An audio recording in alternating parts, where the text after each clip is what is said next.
막 태어난 아이가 아파 기나긴 치료를 해야 한다는 건 받아들이기 힘든 현실입니다.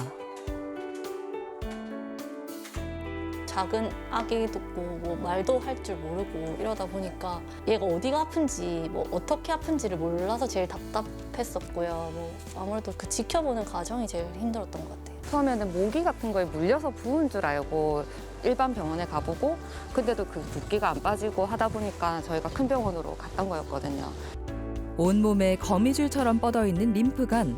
이곳에 크고 작은 물주머니 형태가 나타나는 것을 림프관 기형이라고 합니다. 90%는 만 2세 이하에서 발견되죠. 림프관 기형은 일단 진단이 쉽지 않고 또 진단이 되었다고 해서 치료가 단기간에 끝나지 않기 때문에 부모님들이 굉장히 좌절하시는 경우도 많고 치료를 어려워하시는 분들이 많습니다.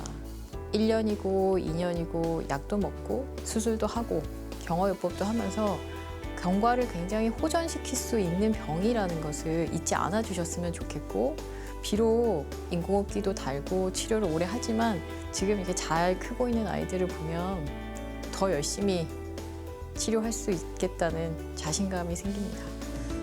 소아외과는 아이들의 건강, 나아가서는 가족의 행복을 지키는 현장입니다. 아이들은 단순히 성인의 축소판이 아니어서 전문의의 풍부한 경험이 중요한데요. 다양한 소아외과 질환 중 희소질환인 림프관 기형과 그 치료법에 대해 알아봅니다. 부산 경남 아이들의 생명을 지키고 그 가족의 희망을 이어주는 소아외과 전문의 남소연 교수.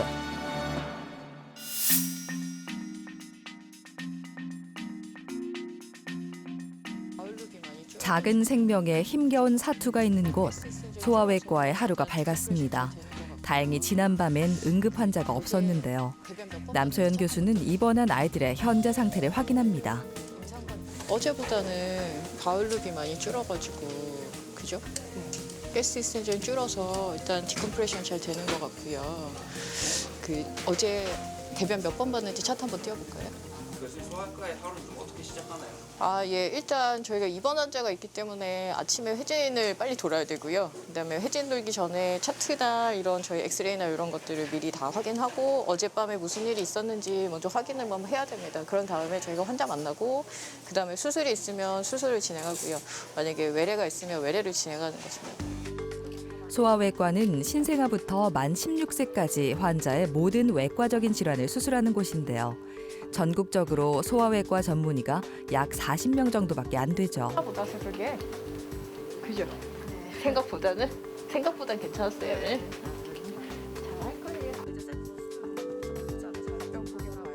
언제 어떤 일이 벌어질지 모르는 소아 중환자실. 응급 상황을 대비해 의료진들이 밤낮 가리지 않고 환아들의 곁을 지키는데요. 때로는 의료진의 마음으로, 때로는 부모의 마음으로 함께하며 아이의 생명을 지킵니다. 여기는 신생아 집중치료실이라고요. 저희 초미수가들, 500g, 600g 이런 초미수가들부터 그다음에 이렇게 수술을 해야 될지 모르는 우리 신생아들이 집중 치료를 받는 중환자실입니다. 중환자실이어서 보시다시피 아이들이 편안하고 이렇게 안정된 상태에서 있을 수 있도록 모두 인큐베이터 안에 들어가 있는 상태고 모두 다 가려놔서 아기들 쉴 수 있게 잘 치료받을 수 있도록. 미숙아나 신생아는 체구가 너무 작아 수술도 전혀 다르게 접근해야 합니다. 과거에는 배나 가슴에 수술로 큰 흉터가 남는 일이 많았는데요. 최근에는 복강경 등 최소 침습 방식으로 수술을 시행해 흉터가 많이 남지 않습니다. 이게 지금 엑스터널 오블리크 파시아야? 외복사근이고 여기가 지금 인터널 오블리크 밑에 보이지? 여기 머슬 보이지? 네. 여기 인터널 오블리크 머슬이야. 원래 엄마 뱃속에 아기들이 있을 때는 고환이 등 뒤에 있었거든요. 근데 그게 쭉 엄마 뱃속에서 태어날 때가 되면 지금의 저희가 알고 있는 고환의 위치로 내려오게 되는데요. 그 내려오는 구멍이 있겠죠. 배 안에서부터 한번 통과해서 바깥으로 내려가는 구멍이 있는데 그게 아직 1세가 되기 전에 잘 다치지 않아서 장이 그 구멍을 통해서 고환 쪽으로 들락날락하는 그런 병을 저희가 탈장이라고 합니다. 그래서 오늘 수술은 그 구멍을 막아주는 수술을 했습니다. 탈장은 발견되면 최대한 빨리 수술해야 하는데요. 많이 보채고 오래 서 있을 때 사타구니 부위가 불룩하다면 의심해야 합니다. 이쪽으로 허니에이션이 되는 거야. 이쪽으로 장이 나오는 거고. 얘는 원래 심터은 왼쪽에 있었는데 지금 복강경으로 보니까 오른쪽도 구멍 있죠. 하이라이게이션 해준다 그러잖아. 그 이 구멍을 안쪽에서 꼬매줄 거고 야도 안쪽에서 꼬매줄 거고. 제가 생각하는 소아외과는 아픈 아기도 봐야 되지만 마음이 아픈 엄마 아빠를 함께 치료하는 과라고 생각을 합니다. 또 어떤 부모도 내 아이가 아프거나 어떤 기형을 갖고 살 거라고는 예상하고 아이를 낳지는 않거든요. 대신에 그런 부모님들에게 같이 우리 치료하고 같이 앞으로 나아갈 수 있는 그런 희망을 주는 사람이 되고 싶고 또 제가 생각했던 것보다 더 많은 사랑을 저한테 보내주시는 저희 환자들한테 늘 감사하고 또 우리 아이들이 앞으로도 건강하게 잘 살기를 늘 기도하고 응원합니다. 너 지난주에 와서 어깨에 선생님이 뭐 이거 해줬잖아. 괜찮은 거 안 괜찮은 거 한번 보려고. 괜찮아. 다시 부었어. 한번 볼까? 그때는 할머니랑 오셨었는데 엄마랑. 자, 으쌰. 많이 아프니? 그렇진 않아. 이렇게 팔 이렇게 머리손 아니 그렇게 말고 머리손 옳지. 아이가 아프면 부모님부터 할머니, 할아버지까지 온 가족이 동원됩니다. 마음껏 뛰어놀아야 할 나이에 병원을 오는 게 일상인 아이들. 소아 림프관 기형 때문입니다. 아이들의 힘듦을 누구보다 잘 알기 때문에 최대한 친절하게 아이들이 대하죠. 림프관 기형은 온몸 어디에서나 발생할 수 있습니다. 뱃속에 있을 때부터 얼굴 주위로 커다란 물혹을 달고 태어나는 게 참 안타까운 경우죠. 근데 이제 제가 걱정하는 건 혹시 지난번에 하고 혹시 피가 차서 그랬으면 이게 피만 빼주면 되는데 그게 아니고 지금은 피보다는 조금 다시 림프관 쪽이 찬 것 같거든요. 이 림프액이. 검은색 부분이 림프액이 차 있는 건데요. 병변에 주사로 약물을 주입해 혹의 크기를 줄이는 경화요법이 필요합니다. 치료를 시행하는 날에는 아이들이 온전히 힘든 과정을 이겨내야 하는데요.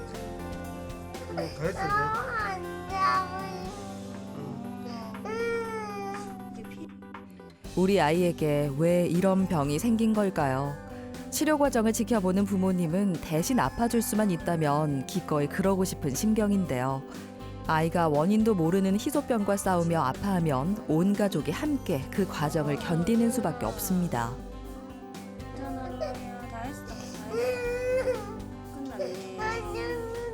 림프관 어느 한 부분이 막히게 되면 그쪽으로 림프액이 흘러가지 못하기 때문에 림프관들이 늘어나면서 안에 물을 포함하고 있는 종양을 만들어내게 되는데 이런 경우를 림프관 기형이라고 합니다. 일단 사이즈가 매우 작은 경우는 굳이 치료를 하지 않을 수도 있고요. 두 번째는 림프관 기형이 너무 크거나 신경이나 혈관이랑 함께 포함을 하면서 자라는 경우들이 있기 때문에 그런 경우는 수술적 절제가 어렵다고 봅니다.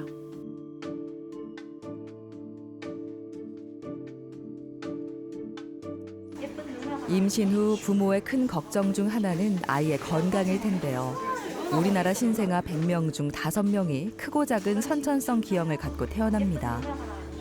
초음파를 보시는데 이제 여기 목 쪽에 무언가가 있다. 몇 센치짜리 무언가가 있다. 이렇게만 표현을 하셔가지고 이제 거기서 상급병원으로 옮기게 됐었습니다. 그렇게 해서 상급병원 가서 다시 정밀 초음파를 하니 이제 이 림프 관종이라는 병명을 처음 그때 듣게 됐죠. 임신 26주에 산전 초음파로 림프관 기형 진단을 받았습니다. 출생 즉시 치료를 받았지만 증상이 심해졌죠. 엄마 뱃속에 있을 때 오른쪽 목에 큰 물혹이 있다고 들었었고 그것 때문에 다른 병원에서 이미 치료를 한번 받으셨었는데요. 그 치료 후에 이게 사이즈가 좀 작아지길 기대하셨는데 조금씩 커지고 그래서 저희한테 오셨었어요.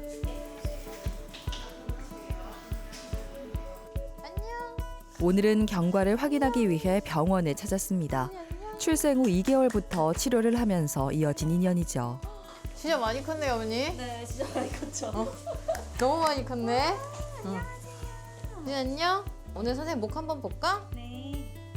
림프관은 세포가 배출하는 노폐물을 제거하고 외부 바이러스나 세균과 싸우는 몸의 파수꾼인데요. 림프관 기형은 이곳에 크고 작은 물주머니 형태가 생기는 겁니다. MRI를 살펴봤을 때는 그 신경이나 혈관을 많이 포함하고 있는 림프관 기형이어서 먼저 주사를 놓는 경호요법을 시행을 했고 경호요법을 2번 정도 했는데 생각보다 사이즈가 작아지지 않아서 저희가 먹는 약으로 면역 치료를 시작하게 되었습니다. 10개월 후에 저희가 다시 CT와 MRI를 찍어봤더니 수술이 불가능하다고 생각했던 목 옆쪽 부분이 전부 다 사라졌고 뒤쪽만 사이즈가 조그맣게 남아있어서 그쪽은 수술을 결정하게 되었습니다. 수술이 가능하다면 외과적으로 제거하는 게 가장 좋은데요. 다행히 크기가 줄면서 다른 조직과 얽혀있는 부분이 사라져 수술로 병변을 제거했습니다. 외형적으로 봤을 때 전혀 이상이 없는데요. 정밀 검사 결과에도 재발 소견이 없고 후유증 없이 잘 커주고 있습니다. 약물 치료도 되게 잘 들었고 맞아요. 그죠? 그다음에 수술할 수 있게 이쪽 뒤쪽만 남아 있고 이쪽 옆쪽은 되게 신경 쓰이는 부분들이 빨리 좋아져가지고 그러니까 너도 고생했어. 고생했어. 예, 아마 이쪽은 뒤쪽이고 요 옆으로 보이는 부분 때문에 그때 아마 저희가 수술이 조금 어려울 것 같아가지고 그 경호요법도 했었고 라파멘도 먹었었고 근데 요 안쪽에는 수술로 뗀 게 아니고 조금 껍질이 남아있을까는 모르겠지만 그래도 그때 꽤 우리가 길게 약을 먹었던 게 영향을 쭉 줘서 그 세포들이 더 막 이렇게 자라지는 못하게 했을 거예요. 현재는 지금 약물 치료와 수술을 병행하면서 거의 완전 절제가 되었다고 생각하기 때문에 약물 치료했고 수술하고 지금 한 10개월 정도 지났는데 전혀 만져지는 혹도 없고 증상도 없어서 지금은 치료를 종결하고 경과 관찰만 하고 있는 중입니다. 건강한 아이가 태어나도 일상의 많은 부분이 변하죠. 그런데 원인 모를 선천성 질환을 앓고 있다면 온 가족의 삶은 송두리째 바뀔 수밖에 없는데요. 희망을 잃지 않고 치료에 온 힘을 쏟은 결과 기적이 생겼습니다. 유관상도 이제 외적인 것도 깔끔해졌고 이제 처음에 병원을 자주 한 달에 한 번 이상은 무조건 갔어야 됐기 때문에 애도 많이 울고 했는데 이제 웃음이 별로 없었다고 생각했거든요. 어릴 때는 병원을 계속 다니다 보니까. 근데 치료되고 나서는 네, 엄청 잘 웃고 밝은 아기더라고요. 전에는 이제 육안으로 봤을 때 거의 이제 큰 혹이라고 하죠. 이제 눈으로 봤을 때. 그래서 머리 귀 뒤쪽부터 목 아래쪽까지 큰 이렇게 눈에 보일 만큼 큰 혹이었어요. 거의 아이 주먹만한 정도. 그 바깥 부분이나 안쪽으로나 더 큰 혹이 있었었는데 이제 수술이랑 약물 치료를 통해서 지금은 완전히 호전된 상태. 뱃속에서부터 희소병과 싸웠던 아이. 힘든 과정을 이겨내고 지금은 건강을 완전히 회복했는데요. 부모에게도 그 과정이 쉽지만은 않았습니다. 힘들었죠. 많이 힘들었고 사실 처음 겪어보는 슬픔이었고 갑자기 눈물이 나요. 육안으로 봐도 사실 모르실 정도로 어디가 아픈지 모를 정도로 그래서 이제 뭐 생활하는데 불편함도 없고 사실 다 괜찮아진 것 같아요 지금. 막 옛 어른들이 막 건강이 최고다 건강이 최고다 했었는데 사실 크게 그걸 못 느끼고 살았었는데 이렇게 애가 아프다 보니까 건강하게만 커졌으면 좋겠어요. 앞으로 크게 답니다. 인생이 계획한 대로 흘러가면 좋겠지만 때론 예기치 못한 질병이 우리를 찾아오기도 합니다. 희망을 잃지 않고 싸운다면 어느새 완치라는 기적의 열매도 맺힐 수 있을 겁니다. 다른 뭐 더 심한 병을 앓고 있는 아이들도 있고 뭐 어떻게 보면 이제 살아가는데 생명의 위협을 얻는다거나 이 정도의 사실 상태는 아니었지만 그래도 뭐 이런 병을 앓고 계신 아이들의 부모님들이 조금 더 힘을 내셨으면 좋겠고 이렇게 잘 완치될 수 있다는 거, 좋아질 수 있다는 거를 좀 희망을 가지셨으면 좋겠어요.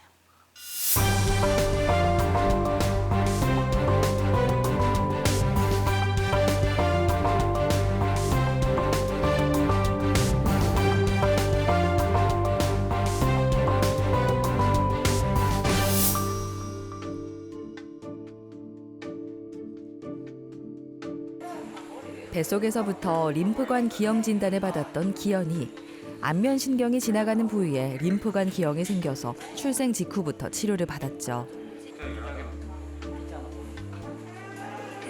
이제 아이가 뱃속에 있을 때 이제 림프 관종을 진단받고 이제 치료가 필요하다고 해서 이제 낳자마자 바로 그 신생아 중환자실로 갔었거든요. 그래서 신생아 중환자실에서 있으면서 한 3주 정도 입원해 있으면서 그때 1차 치료를 받았었어요. 네, 규현이가 어렸을 때 왼쪽은 괜찮은데 오른쪽에만 이렇게 하트 모양으로 생기는 그 물주머니가 있었는데 아마 이게 림프관 기형이 있었을 거고 MRI를 봤을 때 MRI에서 안면신경을 포함한 그 오른쪽 이하선 쪽을 포함하고 있는 림프관 기형이었기 때문에 수술적인 절제는 사실 권할 수가 없었고요. 그 당시에는 저희가 그 경화요법이라고 해서 주사로 그 병변 안에 물을 빼내고 다시 주사를 넣는 그런 치료를 권했습니다. 첫 진단 당시 병변이 커지면 기도에도 영향을 줄 수 있다는 설명에 부모님이 걱정이 컸는데요. 2번의 경화요법을 시행한 결과 경과가 좋습니다. 일단 우리 그때 경화요법이 잘 돼서 그때도 괜찮을 거라고 예상을 했고 일단은 오늘은 우리 검사를 한번 찍어서 추적 검사로 이 병변이 조금 남아 있는지 아니면 조금 더 변화가 있는지 한번 확인해 본다고 생각하시면 될 것 같고 이제 우리 5년 만에 찍는 거니까 오늘 MRI 찍어보고 한번 괜찮은지 잘 있었는지 한번 찍어보는 걸로. 치료 경과를 확인하기 위해 정밀 검사를 시행합니다. 아이들에게는 MRI 검사도 쉽지 않은데요. 태어났을 때부터 아이의 힘든 사투를 지켜봐야 하는 부모님의 마음도 미어집니다. 그냥 매일매일 울었던 것 같아요. 혹시나 이상이 있으면 어떨까. 이제 2차 치료 받을 때도 혹시나 2차 치료로 끝이 날까? 이제 이런 치료가 언제까지 반복될지 모른다는 좀 두려움이 좀 많았었어요. 치료할 때 일단은 아이가 나아가는 모습이 뭔가 이렇게 한 번에 보여지는 게 아니라서 또 눈에 보이는 게 아니다 보니까 과연 잘 낳고 있을까? 이제 괜찮아지나? 이제 그런 부분이 하루하루가 좀 힘들었던 것 같아요. MRI 검사는 조금이라도 미동이 있으면 시행할 수 없습니다. 시간은 30분에서 40분 정도지만 어른과 달리 아이들은 협조가 되지 않아 수면 마취 후 검사를 시행했습니다. 오늘 MRI를 찍었는데 경화요법은 이 혹 자체를 수술처럼 제거를 할 수 있는 게 아니기 때문에 림프관 기형의 껍질은 남아 있습니다. 남아 있는데 이미 주사요법으로 그거를 작게 만들었기 때문에 MRI에는 현저히 사이즈가 지금 작아진 걸로 보이고요. 다른 영역으로 침범을 하거나 더 커진 게 없어서 현재 사이즈로는 더 이상 치료하지 않고 경과관찰만 해도 충분할 것 같습니다.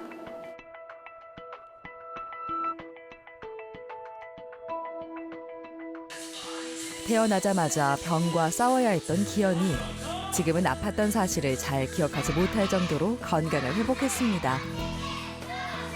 기현이가 저희 집의 막내거든요. 그래서 생각지 않게 저희한테 이제 와준 보물이기도 해요. 그래서 앞으로도 건강하게, 정말 건강하게 무럭무럭 씩씩하게 잘 자랐으면 하는 마음입니다. 만약에 이제 기현이와 같은 림프관종을 앓고 있는 그런 또 부모님이 있다면 그래도 이제 꾸준히 치료를 잘 받고 하면 그래도 이제 나을 수 있는 희망이 있으니까 희망을 가지셨으면 좋겠고 엄마의 한 번의 선택으로 모든 게 또 달라질 수 있다 보니까 근데 제가 남소연 교수님께 치료를 이제 받았던 거는 진짜 감사한 것 같아요. 신께 감사한 일이고 그래서 혹시라도 이렇게 같은 질환으로 좀 고민하고 좀 어려워하는 부모님이 계시다면 이제 남소연 교수님을 믿고 치료를 잘 받을 수 있기를 바라는 마음입니다. 감사한 마음을 담아 편지로 남아 전했는데요. 아이가 아픈 것은 엄마의 잘못이 아니다.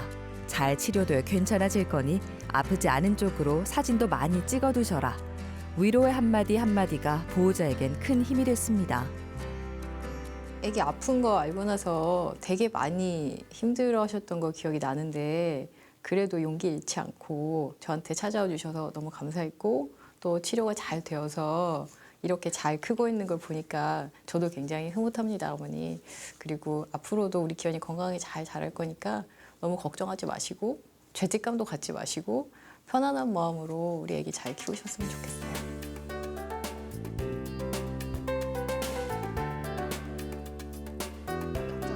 주아는 아이돌 가수를 좋아하고 친구들과 잘 어울리는 초등학생인데요. 만 1세부터 힘든 치료 과정을 이겨낸 대견한 아이입니다.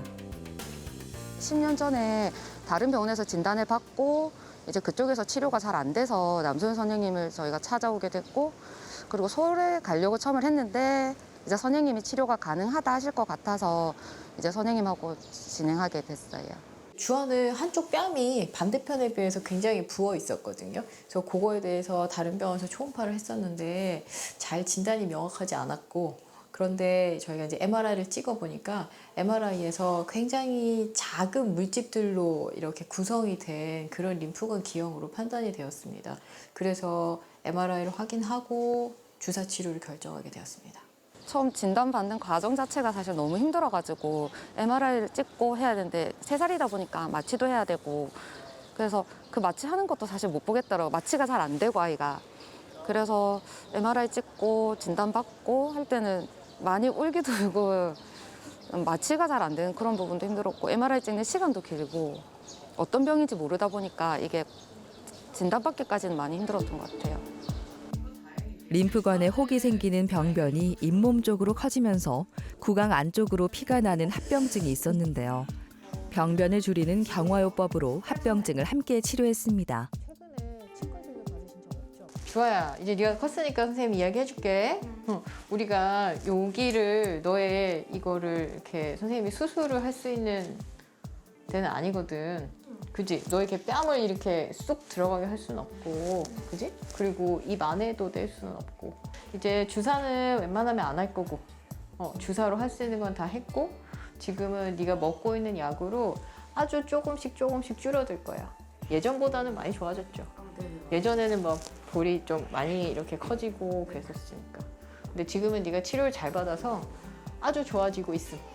주아 같은 경우는 림프관 기형이 이 뺨 안에 주로 분포돼 있었고 그다음에 입 안쪽에 점막까지도 포함이 되어 있었기 때문에 잘라낼 수는 없었고요. 수술적인 치료는 고려할 수가 없었고 대신에 직접적으로 그 림프관경이 있는 곳에 주사를 여러 번 주는 경화요법을 하게 되었습니다. 근데 할 때마다 이 입 안쪽에 주사를 주다 보니까 이 주아는 전신 마취를 할 수밖에 없어서 뭐 방학 때마다 혹은 뭐 3개월마다 이렇게 주기적으로 주사 치료를 받으러 왔었습니다. 주아처럼 정상 조직을 실처럼 엮어가면서 벌집 같은 물주머니 형태로 나타나는 경우에는 절제가 불가능합니다. 이런 경우 경화요법을 시행하는데요. 치료 후 잇몸에 피가 나는 합병증이 줄고 부어있는 정도도 많이 가라앉았습니다. 지금 외관상으로는 뭐 티가 전혀 나지 않고요.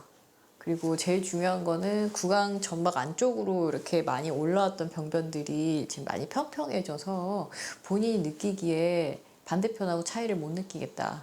그리고 피가 나는 빈도가 확실히 줄었거든요. 그래서 주사 치료랑 지금 면역 억제제 치료를 조금 더 병행할 예정입니다. 입 안쪽으로 붓고 피나는 증상이 꾸준한 치료 끝에 호전됐습니다. 최근 치료 분야에도 변화가 생겼는데요. 타 질병에 사용되던 면역 억제제가 림프관 기형에 효과가 있어 약물 치료도 가능하게 된 겁니다. 주아의 일상도 한결 편해졌죠. 평일에 학교를 마치고 갈 때도 있고 학원을 중간에 나가서 갈 때도 있고 학교를 중간에 나가서 갈 때도 있었어요. 예전에는 이쪽이 좀 더 부풀었고 이쪽은 납작했는데 지금은 두 개 상태가 비슷해요. 잘 참아줘서 고맙고 그리고 되게 긍정적인 편이라서 딸이 치료받을 때도 항상 즐거운 마음으로 와서 하고 괜찮아진다는 생각으로 했기 때문에 대견스럽고 그냥 착한 딸인 것 같아요. 아이가 아프면 온 가족이 아픕니다. 하지만 아이들은 우리가 생각하는 것보다 강합니다. 희소병이라는 어려운 상황을 받아들이는 게 쉽지는 않겠지만 우리가 포기하지 않는다면 아이들은 끝까지 함께 싸울 겁니다. 림프관 비형이 흔한 병은 아닙니다. 그런데 이 아이들한테서 어떤 몸에 덩이가 혹이 발견되었을 때 적절한 진단을 받으시면 그 중에 어떤 혹이 림프관 기형이고 어떤 혹은 지방종이고 어떤 혹은 나쁜 혹일 수도 있는 그런 경우들이 있어서 그것에 대해서 적절한 진단과 치료를 받으시면 좋을 것 같습니다. 제가 만나는 부모님들이 아이가 아픈 것에 대해서 굉장한 죄책감을 갖고 계시더라고요. 특별히 엄마들 같은 경우는 본인이 태교를 잘못해서 혹은 임신 중에 뭘 잘못 먹어서 이런 병이 생긴 게 아닌가라는 굉장한 죄책감이 있으신데 사실 의학적으로 밝혀진 것은 아무것도 없습니다. 그래서 저는 수술을 받으시고 우리 아픈 아이를 키우는 어머니들이 제발 지치지 않고 죄책감 갖지 않으시고 건강하게 우리 아이를 키우는 마음을 그런 용기를 가지셨으면 좋겠습니다.